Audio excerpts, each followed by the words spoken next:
1 Samuel 19. Daud melarikan diri karena Saul menyerang dia kembali. Saul mengatakan kepada Yonatan anaknya dan kepada semua pegawainya bahwa Daud harus dibunuh. Tetapi Yonatan anak Saul sangat suka kepada Daud, sehingga Yonatan memberitahukan kepada Daud, "Ayahku Saul berikhtiar untuk membunuh engkau. Oleh sebab itu, hati-hatilah besok pagi, duduklah di suatu tempat perlindungan, dan bersembunyilah di sana. Aku akan keluar dan berdiri di sisi ayahku di padang tempatmu itu. Maka aku akan berbicara dengan ayahku perihalmu. Aku akan melihat bagaimana keadaannya, lalu memberitahukannya kepadamu." Lalu Yonatan mengatakan yang baik tentang Daud kepada Saul ayahnya. Katanya, "Janganlah raja berbuat dosa terhadap Daud hambanya, sebab ia tidak berbuat dosa terhadapmu. Bukankah apa yang diperbuatnya sangat baik bagimu? Ia telah mempertaruhkan nyawanya dan telah mengalahkan orang Filistin itu, dan Tuhan telah memberikan kemenangan yang besar kepada seluruh Israel. Engkau sudah melihatnya dan bersukacita karenanya. Mengapa engkau hendak berbuat dosa terhadap darah orang yang tidak bersalah dengan membunuh Daud tanpa alasan?" Saul mendengarkan perkataan Yonatan dan Saul bersumpah, "Demi Tuhan yang hidup, ia tidak akan dibunuh." Lalu Yonatan memanggil Daud dan Yonatan memberitahukan kepadanya segala perkataan itu. Yonatan membawa Daud kepada Saul, dan ia bekerja padanya seperti dahulu. Ketika perang pecah pula, maka majulah Daud dan berperang melawan orang Filistin. Ia menimbulkan kekalahan besar di antara mereka, sehingga mereka melarikan diri dari depannya. Tetapi roh jahat yang daripada Tuhan hinggap pada Saul ketika ia duduk di rumahnya dengan tombaknya di tangannya, dan Daud sedang main kecapi. Lalu Saul berikhtiar menancapkan Daud ke dinding dengan tombaknya, tetapi Daud mengelakkan tikaman Saul, sehingga Saul mengenai dinding dengan tombak itu. Sesudah itu Daud melarikan diri, dan luputlah ia pada malam itu. Kemudian Saul mengirim orang-orang suruhan ke rumah Daud untuk mengamat-amatinya dan untuk membunuh dia pada waktu pagi. Tetapi Michal, istri Daud, memberitahukan kepadanya demikian, "Jika engkau tidak dapat meluputkan dirimu malam ini, maka besok engkau akan dibunuh." Lalu Michal menurunkan Daud dari jendela, ia pergi melarikan diri, dan luputlah ia. Sesudah itu Michal mengambil terafim dan menaruhnya di tempat tidur. Ditaruhnya sehelai tenunan bulu kambing di bagian kepala dan ditutupinya dengan selimut. Lalu Saul mengirim orang-orang suruhan untuk mengambil Daud. Tetapi perempuan itu berkata, "Ia sakit." Sesudah itu Saul mengirim orang-orang suruhan itu untuk melihat Daud. Katanya, "Bawalah dia di atas tempat tidur itu kemari, supaya ia dibunuh." Lalu masuklah para suruhan itu ke dalam, dan tampaklah ada terafim di tempat tidur dengan sehelai tenunan bulu kambing di bagian kepala. Berkatalah Saul kepada Michal, "Mengapa engkau menipu aku demikian itu dan melepas musuhku pergi sehingga ia luput?" Tetapi jawab Michal kepada Saul, "Ia berkata kepadaku, 'Biarkanlah aku pergi. Apa perlunya aku membunuh engkau?'" Setelah Daud melarikan diri dan luput, sampailah ia kepada Samuel di Rama dan memberitahukan kepadanya segala yang dilakukan Saul kepadanya. Kemudian pergilah ia bersama-sama dengan Samuel, dan tinggallah mereka di Nayot. Ketika diberitahukan kepada Saul demikian, Ketahuilah, Daud ada di Nayot dekat Rama." Maka Saul mengirim orang-orang suruhan untuk mengambil Daud. Tetapi orang-orang ini melihat sekumpulan nabi kepenuhan dengan dikepalai oleh Samuel, dan Roh Allah hinggap pada orang-orang suruhan Saul, sehingga mereka pun kepenuhan seperti nabi. Lalu hal itu diberitahukan kepada Saul. Ia mengirim orang-orang suruhan yang lain, tetapi orang-orang itu pun juga kepenuhan seperti nabi. Saul mengirim sekali lagi orang-orang suruhan, rombongan yang ketiga, dan orang-orang ini pun juga kepenuhan. Lalu ia sendiri pergi ke Rama. Sesampainya ke dekat perigi besar yang di Seku, bertanyalah ia, katanya, "Di mana Samuel dan Daud?" Jawab orang, "Ada di Nayot dekat Rama." Lalu pergilah ia ke sana, ke Nayot dekat Rama, dan pada dia pun hinggaplah Roh Allah. Dan selama ia melanjutkan perjalanannya, ia kepenuhan seperti nabi, hingga ia sampai ke Nayot dekat Rama. Ia pun menanggalkan pakaiannya, dan ia pun juga kepenuhan di depan Samuel. Ia rebah terhantar dengan telanjang sehari-harian dan semalam-malaman itu. Itulah sebabnya orang berkata, "Apakah juga Saul termasuk golongan nabi?"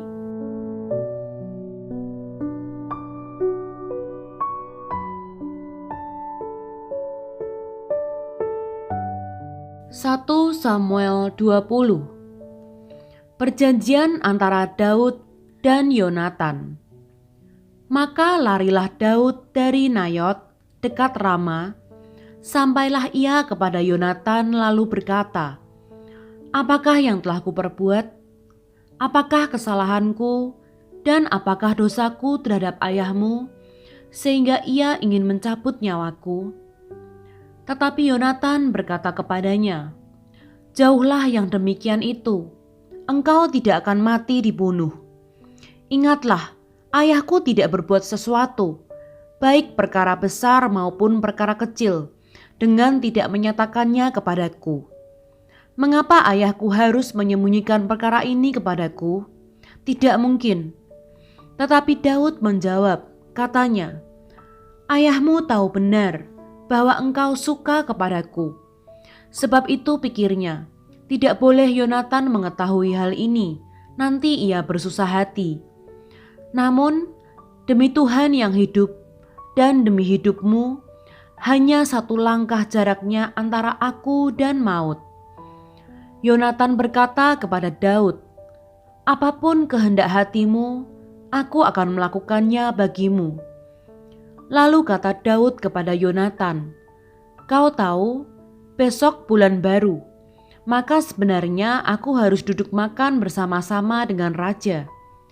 Jika engkau membiarkan aku pergi, maka aku akan bersembunyi di padang sampai lusa petang.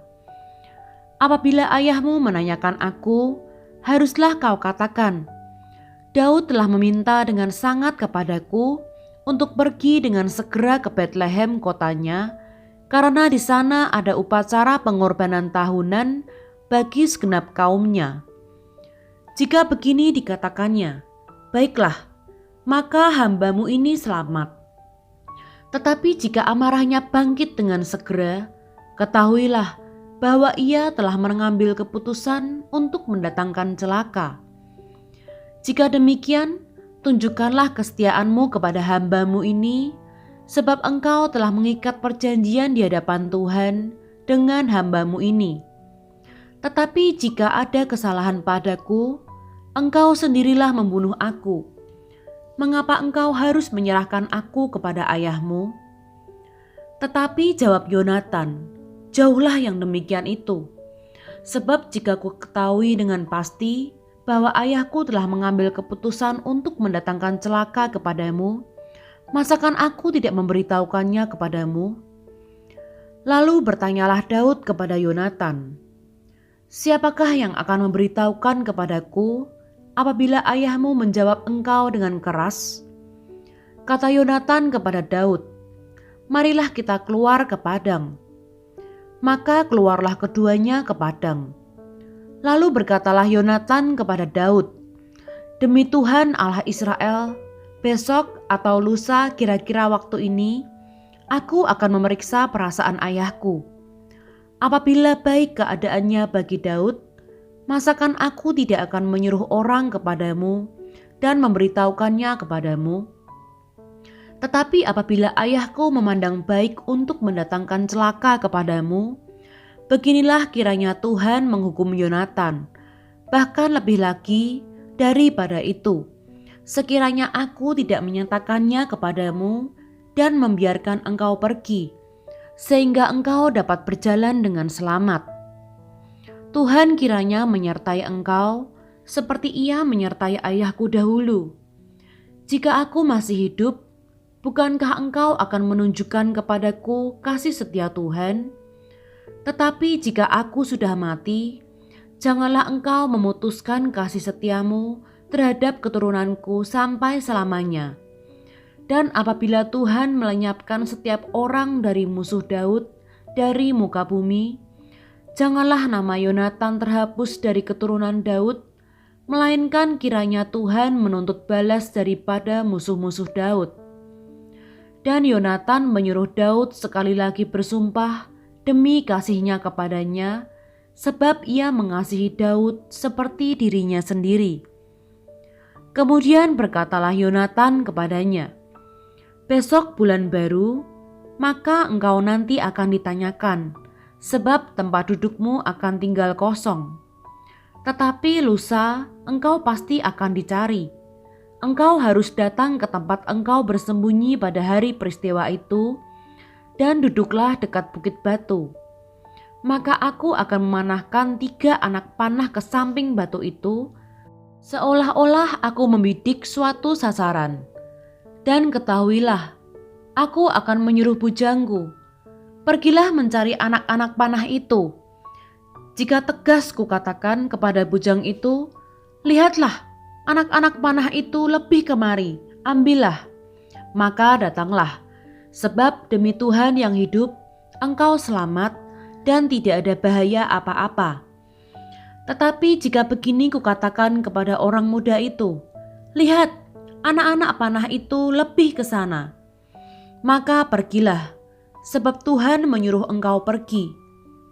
Tentang hal yang kita janjikan itu, antara aku dan engkau, sesungguhnya Tuhan ada di antara aku dan engkau sampai selamanya." Sesudah itu bersembunyilah Daud di padang. Ketika bulan baru tiba, duduklah raja pada meja untuk makan. Raja duduk di tempatnya seperti biasa dekat dinding. Yonatan berhadapan dengan dia, Abner duduk di sisi Saul, tetapi tempat Daud tinggal kosong. Dan Saul tidak berkata apa-apa pada hari itu, sebab pikirnya, barangkali ada sesuatu yang terjadi kepadanya. Mungkin ia tidak tahir. Ya, tentu ia tidak tahir. Tetapi pada hari sesudah bulan baru itu, pada hari yang kedua, ketika tempat Daud masih tinggal kosong, bertanyalah Saul kepada Yonatan anaknya, "Mengapa anak Isai tidak datang makan, baik kemarin maupun hari ini?" Jawab Yonatan kepada Saul, "Daud telah meminta dengan sangat kepadaku untuk pergi ke Betlehem. Katanya, biarkanlah aku pergi, sebab ada upacara pengorbanan bagi kaum kami di kota, dan saudara-saudaraku sendirilah yang memanggil aku. Oleh sebab itu, jika engkau mengasihi aku, berilah izin kepadaku untuk menengok saudara-saudaraku." Itulah sebabnya ia tidak datang ke perjamuan raja. Lalu bangkitlah amarah Saul kepada Yonatan, katanya kepadanya, "Anak sundal yang kurang ajar, bukankah aku tahu bahwa engkau telah memilih pihak anak Isai, dan itu noda bagi kau sendiri dan bagi perut ibumu? Sebab sesungguhnya selama anak Isai itu hidup di muka bumi, engkau dan kerajaanmu tidak akan kokoh. Dan sekarang suruhlah orang memanggil dan membawa dia kepadaku, sebab ia harus mati." Tetapi Yonatan menjawab Saul ayahnya itu, katanya kepadanya, "Mengapa ia harus dibunuh? Apa yang dilakukannya?" Lalu Saul melemparkan tombaknya kepada Yonatan untuk membunuhnya. Maka tahulah Yonatan bahwa ayahnya telah mengambil keputusan untuk membunuh Daud. Sebab itu Yonatan bangkit dan meninggalkan perjamuan itu dengan kemarahan yang bernyala-nyala. Pada hari yang kedua, bulan baru itu, ia tidak makan apa-apa sebab ia bersusah hati karena Daud, sebab ayahnya telah menghina Daud. Pada waktu pagi keluarlah Yonatan ke padang bersama-sama seorang budak kecil sesuai dengan janjinya kepada Daud. Berkatalah ia kepada budaknya, "Larilah, carilah anak-anak panah yang kupanahkan." Baru saja budak itu berlari, maka Yonatan melepaskan sebatang anak panah lewat kepala budak itu. Ketika budak itu sampai ke tempat letaknya anak panah yang dilepaskan Yonatan itu, maka berserulah Yonatan dari belakang budak itu, katanya, "Bukankah anak panah itu lebih ke sana?" Kemudian berserulah Yonatan dari belakang budak itu, "Ayo cepat, jangan berdiri saja." Lalu budak Yonatan memungut anak panah itu dan kembali kepada tuannya. Tetapi budak itu tidak tahu apa-apa. Hanya Yonatan dan Daudlah yang mengetahui hal itu.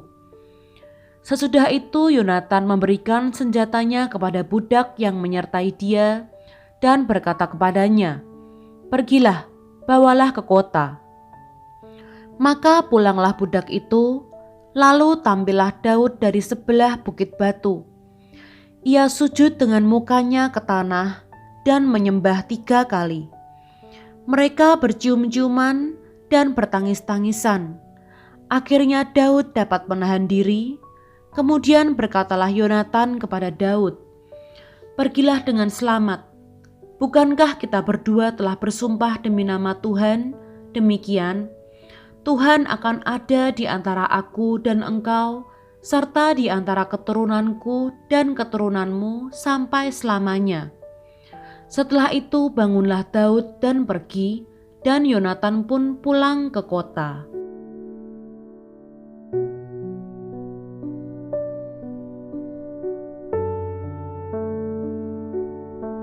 Satu Samuel 21. Daud di Nob. Sampailah Daud ke Nob kepada Ahimelek, imam itu. Dengan gemetar Ahimelek pergi menemui Daud dan berkata kepadanya, "Mengapa engkau seorang diri dan tidak ada orang bersama-sama dengan engkau?" Jawab Daud kepada Imam Ahimelek, "Raja menugaskan sesuatu kepadaku." Katanya kepadaku, "Siapapun juga tidak boleh mengetahui sesuatu dari hal yang kusuruh kepadamu dan yang kutugaskan kepadamu ini.